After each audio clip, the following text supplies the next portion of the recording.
नमस्कार. कोकण कन्या चॅनलवर मी पूनम आपणा सर्वांचं मनापासून स्वागत करते.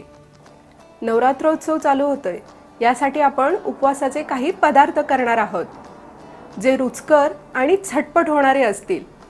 आज आपण करणार आहोत अत्यंत सोपे आणि लगेच होणारे असे शेंगदाण्याचे मऊ लाडू.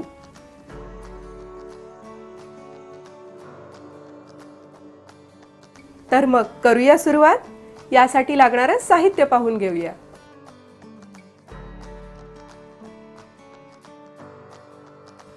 चला तर मग सगळ्यात आधी आपण 2 कप शेंगदाणे भाजून घेऊया.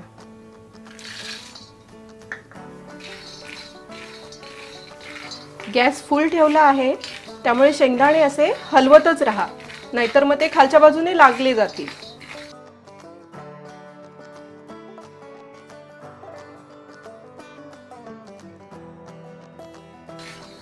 आपले शेंगदाणे छान भाजून झालेत. आता आपण गॅस बंद करूया आणि हे शेंगदाणे लगेच आपण एका ताटलीत काढून घेऊया.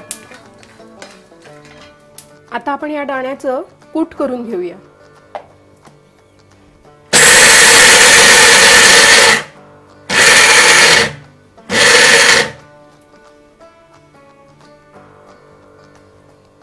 हे दाण्याचं कूट आपण एका पातेलीत काढून घेऊया.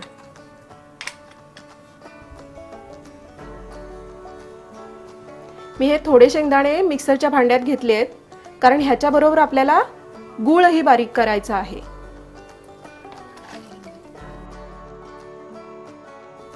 थोडे शेंगदाणे आणि थोडा गूळ असं 2-3 वेळेला तुम्ही मिक्सरमधून बारीक करून घ्या, म्हणजे मिक्सरवर लोड येणार नाही.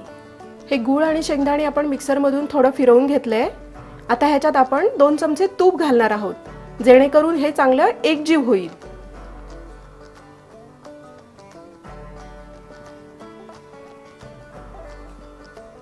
आपलं गूळ, शेंगदाणे आणि तूप छान बारीक करून आलेलं आहे.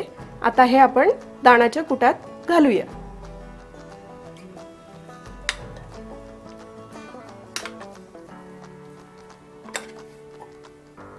मी इथे 2 कप शेंगदाण्यासाठी 1 कप गुळाचं प्रमाण वापरले, ज्यानुसार लाडू अगदी नॉर्मल गोडीचे होतात. तुम्ही तुमच्या आवडीनुसार गुळाचं प्रमाण कमी अधिक करू शकता. आता आपण हे मिश्रण हाताने चांगलं मिक्स करून घ्यायचे, म्हणजे आपल्याला लाडू छान वळता येतील.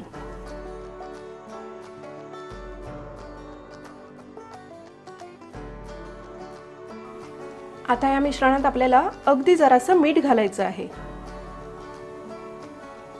आणि आता हे मिश्रण परत एकदा चांगलं मिक्स करून घ्यायचे.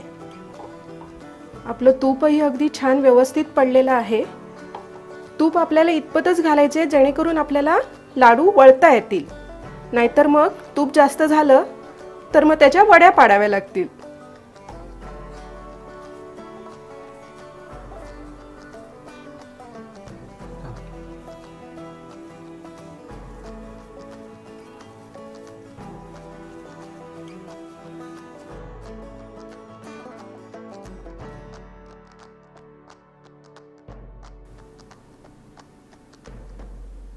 आणि हा आपला लाडू तयार आहे.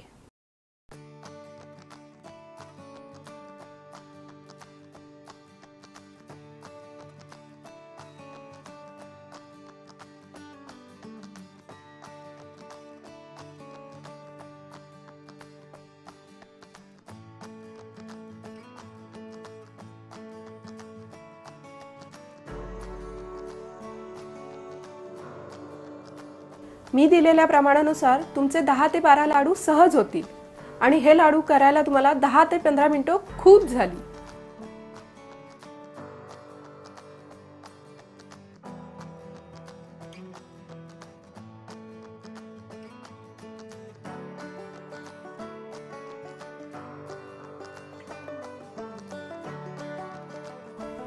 तुम्ही हे शेंगदाण्याचे लाडू नक्की करून पहा आणि ते कसे झालेत हे मला कमेंट करून नक्की सांगा.